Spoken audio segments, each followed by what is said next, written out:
আপনি দৈনিক কত ঘন্টা পড়ালেখা করেন? মানে আমাকে জিজ্ঞেস করছেন নাকি? আল্লাহই ভালো জানে। এক এক সময় এক এক রকম। এখন তো সফরে আছি, এখন এক রকম। যখন মদিনায় থাকি তখন এক রকম। আমাদের পড়াশোনা সালাফে সালেহিনের পড়াশোনার তুলনায় কিছুই নয়।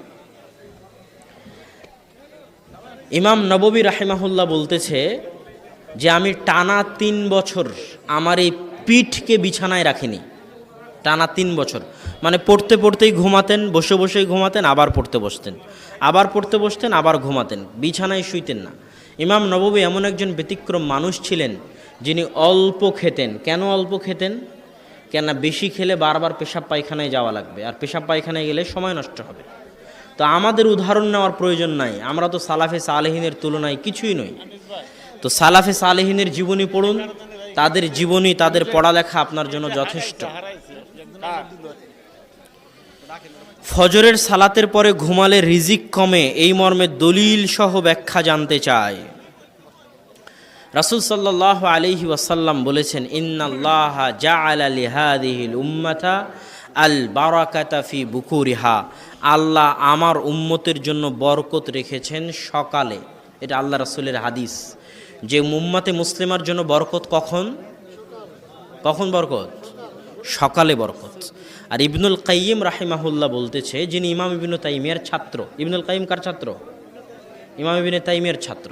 তিনি বলতেছেন যে আমরা সালাফে সালেহিনকে দেখেছি যে তারা যখন সফরে থাকতেন, সফর থেকে এসে ক্লান্ত হয়ে যেতেন, তখনও তারা ফজরের পরে ঘুমাতেন না, বরং সূর্য ওঠা পর্যন্ত অপেক্ষা করতেন এবং সূর্য ওঠার পরে ঘুম যেতেন।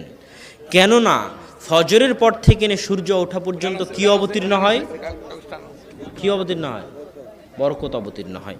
আর আপনি বরকত থেকে বঞ্চিত হয়ে গেলে রিজিকের বরকত থেকে বঞ্চিত হয়ে যাবেন। আমার কোনো কার্ড নাই।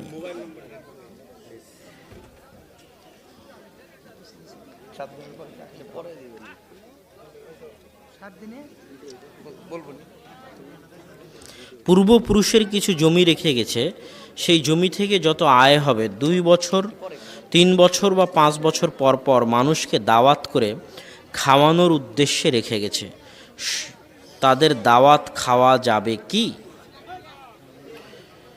আসলে এই ধরনের দাওয়াতে ধনী গরিব সবাই অংশগ্রহণ করে, তখন সেটা সাদকা হয় না, বরং আপনি সেই টাকাটা এতিমখানায় দিয়ে দিবেন, সেই টাকাটা কোনো মাদ্রাসায় দিয়ে দিবেন, মাদ্রাসার গরিব বাচ্চা এতিমখানার ছাত্ররা খাবে, বা প্রতিষ্ঠানের কাজে ব্যয় হবে, আল্লাহ তার থেকে আপনার পূর্বপুরুষকে সাদকার নেকি দিবেন ইনশাআল্লাহ। এখানে সালাত আদায় করার পূর্বে ওযু করেন এবং পায়ে মোজা পরেন, সালাত আদায় করেন। কিন্তু কোনো কারণে ওযু ভেঙে গেলে পুনরায় ওযু করার সকল নিয়ম ভাঙলেও পায়ের মোজা না খুলে আমাকে দেন, আমাকে দেন, সবগুলোই দেন। আমি শীত প্রধান দেশে থাকি, ওখানে মুসলিম ভাই যারা সালাত আদায় করার পূর্বে ওযু করেন এবং পায়ে মোজা পরে সালাত আদায় করেন, কিন্তু কোনো কারণে ওযু ভেঙে গেলে পুনরায় ওযু করার সকল নিয়ম মানলেও পায়ের মোজা না খুলে বিসমিল্লাহ বলে শুধু 3 বার মোজার ওপর মাসেহ করে, তাতে পূর্ণাঙ্গ ওযু হয় কি? অবশ্যই হয়। ও মোজার ওপর মাসেহ করা রাসূল সাল্লাল্লাহু আলাইহি ওয়াসাল্লাম এবং সাহাবায়ে কেরামের সুন্নাত দ্বারা প্রমাণিত।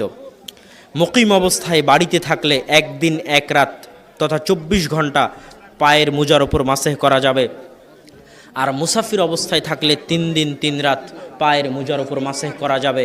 তবে শর্ত হচ্ছে অজু অবস্থায় মোজা পরতে হবে। আপনি বিনা অজুতে মোজা পরেছেন, সেই মোজার ওপর মাসেহ চলবে না।